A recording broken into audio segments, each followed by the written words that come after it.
ये वीरों की भूमि है। भक्ति और शक्ति का अद्भुत समन्वय इस धरती में देखने को मिलता है और भक्ति और शक्ति का यह समन्वय ही हम सब की धमनियों में राष्ट्रभक्ति की एक नई ज्वाल पैदा करती है, एक नया ज्वार पैदा करती है। बहनों और भाइयों, बप्पा रावल की वीरता से लेकर के महाराणा प्रताप के स्वदेश और स्वदेश स्वाभिमान के उन कार्यक्रमों को आगे बढ़ाते हुए आज भी पूरा देश गौरव की अनुभूति करता है। महारानी पद्मिनी के जौहर को कौन भारतीय भुला सकता है, और मीराबाई की भक्ति हम सबके मन में राष्ट्रभक्ति की एक नई ज्वाला पैदा कर देती है। आपने देखा होगा अभी पिछले वर्ष जब यहां विधानसभा के चुनाव चल रहे थे तो चुनाव के दौरान प्रधानमंत्री मोदी जी स्वयं वृंदावन पधारे थे और वृंदावन में महान भक्ति की प्रतीक मीराबाई जी की 525वीं जयंती के कार्यक्रम का मंचन का एक भव्य आयोजन हम लोगों ने वहां किया था। उस आयोजन में स्वयं भाग लिए थे। उन्होंने 3 घंटे का समय दिया था। मीराबाई के प्रति भाव प्रधानमंत्री मोदी जी के मन में है और इसलिए यह मेड़ता की धरती तो महाभक्तनी महारानी मीराबाई की धरती भी है। बहनों और भाइयों, आज मुझे उत्तर प्रदेश से इस धरा पर आने का सौभाग्य प्राप्त हुआ है और मुझे प्रसन्नता है कि जब राजस्थान अंगड़ाई लेता है तो उसकी गूंज पूरे देश के अंदर सुनाई देती है और इसी गूंज का एहसास कराने के लिए आज मुझे आपके बीच में आना पड़ा है। आप तो एक विरासत को आगे बढ़ाने का कार्य कर रहे हैं।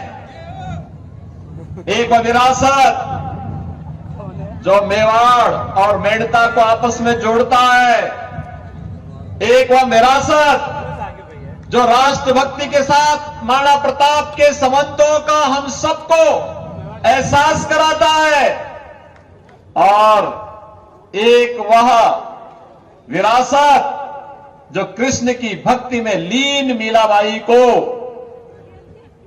वृंदावन के साथ जोड़ करके राजस्थान और उत्तर प्रदेश के संबंधों को और मजबूत करता है। मेरे संबंध तो और भी महत्वपूर्ण हो जाते हैं। हमारे पूर्वज इसी राजस्थान से गए थे और जैसे मुझे बताया गया कि काकरवा घराना मेरे पूज्य दादा गुरु महंत दिग्विजयनाथ जी वो यही इसी मेवाड़ की धरती से गोरखपुर आए थे और गोरखपुर के बाद फिर वहां से उन्होंने राष्ट्रवाद का जो अलग जगाया, आज उसका परिणाम हम सबके सामने है।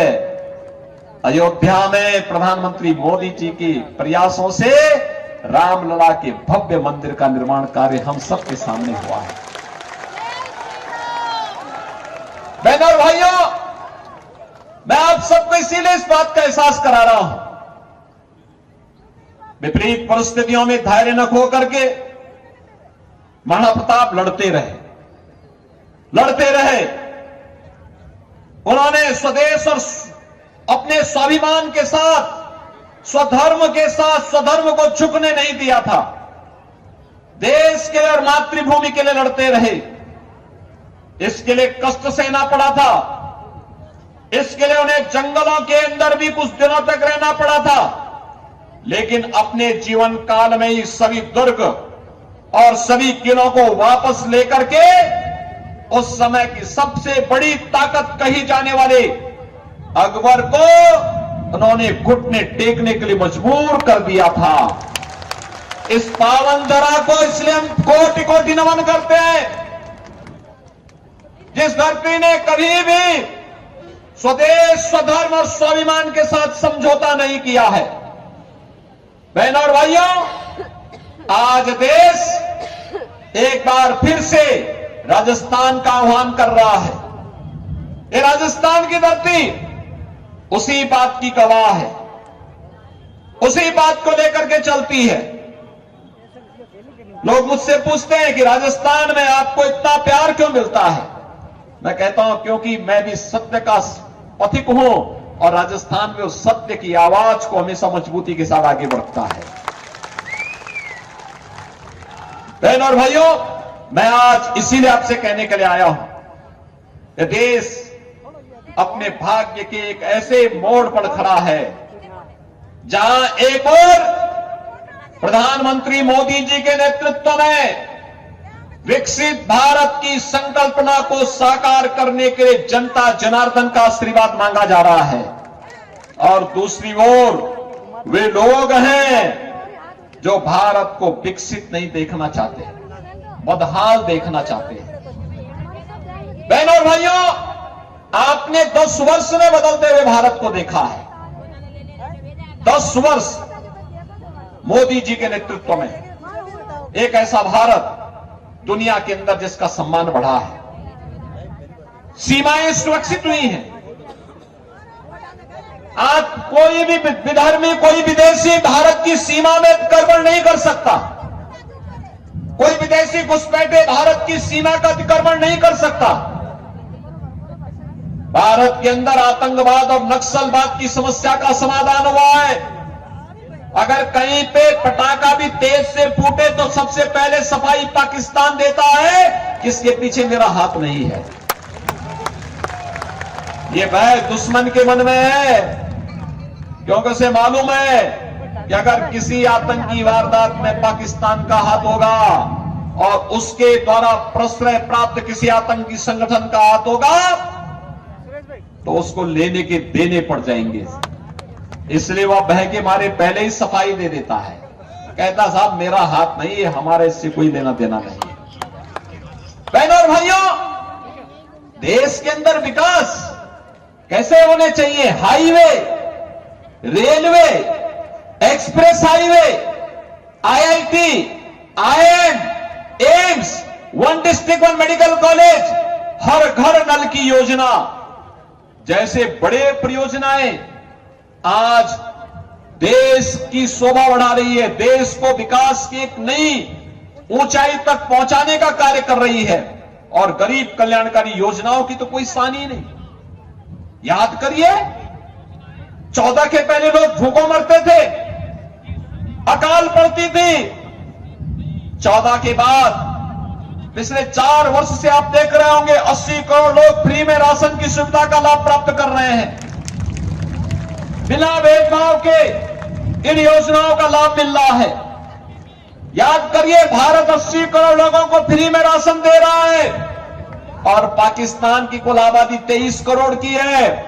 23 करोड़ लोग 1 जून रोटी के लिए तरस रहे हैं। अब देख लो ना, 1947 में भारत से बड़ी ठसक के साथ अलग हुआ था पाकिस्तान, आज बदहाली का जीवन जी रहा है। मस्जिदों में जब विस्फोट होते हैं और चिथड़े उड़ते हैं उनके, उस समय आप देखते होंगे वहां के मंजर को। बहनों और भाइयों, ये पाकिस्तान के हाल है। भारत 80 करोड़ लोगों को फ्री में राशन दे रहा है। 60 करोड़ लोगों को 5 लाख रुपए की स्वास्थ्य बीमा का प्रतिवर्ष कवर भारत दे रहा है। 50 करोड़ लोगों को जनधन अकाउंट खुल गए।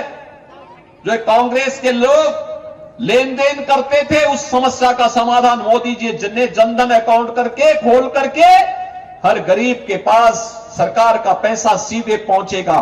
दिल्ली से क्लिक करेंगे, जयपुर से क्लिक करेंगे, वह पैसा सीधे गरीब के खाते में पहुंचेगा। 12 करोड़ किसानों को प्रधानमंत्री किसान सम्मान निधि का लाभ। 12 करोड़ गरीबों के घर में शौचालय। 10 करोड़ गरीबों के घर में रसोई गैस का उज्ज्वला योजना का कनेक्शन, 4 करोड़ गरीबों के लिए मकान बन जाना, 2.5 करोड़ गरीबों को फ्री में बिजली के कनेक्शन मिल जाना, 10 करोड़ महिलाओं को महिला स्वयंसेवी समूह के माध्यम से स्वावलंबन की ओर अग्रसर करने, और अगले 5 वर्ष के लिए मोदी जी ने कहा है कि 3 करोड़ नए आवास गरीबों को उपलब्ध करवाएंगे, 3 करोड़ महिलाओं को लखपति दीदी के रूप में आगे बढ़ाने का काम भी करेंगे। 5 वर्ष तक राशन की स्कीम फ्री में इसी प्रकार से चलती रहेगी, किसी प्रकार की कोई चिंता नहीं, क्योंकि जब मोदी जी प्रधानमंत्री हैं तो सबका साथ और सबके विकास का ये ध्यान इसी प्रकार से चलता रहेगा। बहनों और भाइयों, इसके उल्टे 2014 के पहले क्या था? 4 से 14 तक लगातार 10 वर्ष तक कांग्रेस की सरकार थी। गरीब भूख से मरता था, किसान आत्महत्या करता था, नौजवान प्लान करता था, बेटी और व्यापारी सुरक्षित नहीं थी, आतंकवादी कहीं भी आतंकी घटना को अंजाम देता था, और कांग्रेस के लोग एक तरफ आतंकवादियों को बिरयानी खिलाते थे और दूसरी तरफ गरीब यहां भूखों मरता था। बहनों और भाइयों, यही नहीं करते थे ये लोग, तो भारत की सनातन आस्था पर प्रहार करने में कोई संकोच नहीं करते थे। हिंदुओं के खिलाफ ये लोग कानून बनाते थे, सज्जन कमेटी की रिपोर्ट लागू करवाने का काम करते थे, और देश की आस्था पर प्रहार करने के लिए कहते थे राम तो हुए ही नहीं। यही तो कांग्रेस के लोग कहते थे। बहनों और भाइयों, जो हमारी आस्था पर प्रहार करे, जो कांग्रेसी कहते थे महाराणा प्रताप की तुलना में अकबर को महान कहते थे, क्या उस कांग्रेस को वोट देकर के हम अपने इतिहास को कलंकित करने का काम करेंगे क्या?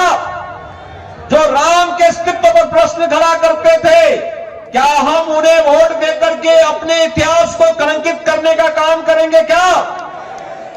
बहनों और भाइयों, ये गलती कोई स्वाभिमानी कौम नहीं कर सकती, कभी नहीं कर सकती है।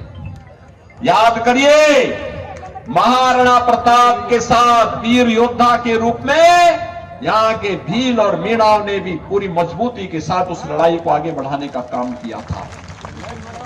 वही सम्मान उन्होंने इन सभी जातियों को दिया था, और आज उसी विरासत को समेट करके आगे बढ़ाने का कार्य करने के लिए नाथद्वारा की जनता ने यहां पर पूरी मजबूती के साथ श्री विश्वराज सिंह जी मेवाड़ को अपना विधायक बना के भेजा है, और मेवाड़ कुमारी यहां पर श्रीमती महिमा कुमारी मेवाड़ जी को आज भारतीय जनता पार्टी ने राजसमंद की प्रतिष्ठित लोकसभा सीट से अपना प्रत्याशी बनाकर के उतारा है। बहनों और भाइयों, मैं तो आप सबसे अपील करने के लिए आया हूं, पूरे देश के अंदर एक आवाज है। कल 102 लोकसभा सीटों पर चुनाव हुए हैं। राजस्थान में तो 2 ही चरणों में चुनाव होने हैं, उत्तर प्रदेश में 7 चरणों में चुनाव होने हैं। और मैं कह सकता हूं, कल पूरे देश के अंदर एक ही आवाज थी, और आवाज थी प्रचंड बहुमत के साथ मोदी जी को नेतृत्व देने के लिए, मोदी जी पर अपना पूरा आशीर्वाद और समर्थन देने के लिए देश के अंदर एक ही आवाज थी, और वह थी जो राम को लाए हैं हम उनको लाएंगे। अयोध्या में रामलला का भव्य मंदिर का निर्माण हो रहा है। आपने देखा होगा अभी रामनवमी के दिन अयोध्या में रामलला के दर्शन करने के लिए लाखों लोग आए थे, और उस दिन सूर्य किरण से भगवान राम का तिलक हो रहा था। आपने देखा होगा पूरा सनातन समाज आलोकित हो रहा था, आह्लादित हो रहा था, अभिनंदन कर रहा था इस तिथि को। 500 वर्षों के बाद रामलला को अपनी जन्मभूमि पर होली भी खेलने का अवसर प्राप्त हुआ और अपना जन्मोत्सव भी मनाने का अवसर प्राप्त हुआ। बहनों और भाइयों, क्या ये काम कांग्रेस कर पाती? क्या कांग्रेस देश की सीमाओं को सुरक्षा दे पाएगी? क्या कांग्रेस विकास का कार्य कर पाएगी? क्या कांग्रेस गरीबों का कल्याण कर पाएगी? कांग्रेस तो देश के अंदर आतंकवाद की समस्या है। कांग्रेस को इतिहास की वस्तु बना दीजिए। लोग जिस कांग्रेस के बारे में कहेंगे कि एक थी कांग्रेस। और बहनों और भाइयों, यह अवसर है जब आप राजस्थान से इसकी शुरुआत करेंगे। आप सहमत हैं? सहमत हैं सभी लोग? इतनी भारी संख्या में यहां पर माता और बहनों का आशीर्वाद प्राप्त हो रहा है। चुनावी सभा में इतनी बड़ी संख्या में यहां पर आज श्रीमती महिमा कुमारी मेवाड़ जी को अपना समर्थन देने के लिए आप सभी आए हैं। मैं आप सबका अभिनंदन करता हूं। विशेष रूप से इन बहनों और माताओं का मैं इसलिए अभिनंदन करता हूं, इतनी भारी संख्या में आकर के इन्होंने अपना आशीर्वाद दिया। और इसलिए मैं आप सबसे अपील करूंगा, भारतीय जनता पार्टी के 8 विधायक तो हैं राजसमंद से और 9वीं के रूप में आप सांसद चुनेंगे। ये 9 रत्न तो राजसमंद के होंगे ही, लेकिन इससे पहले 26 अप्रैल के लिए आप सभी को मोदी जी का प्रतिनिधि बनना पड़ेगा और आप सबको, माताओं को खास तौर पर महिमा कुमारी मेवाड़ जी का प्रतिनिधि बनकर के घर घर जाना पड़ेगा और एक एक मतदाता को मतदान स्थल पर ले जाना पड़ेगा। सहमत हैं? सभी लोग सहमत हैं?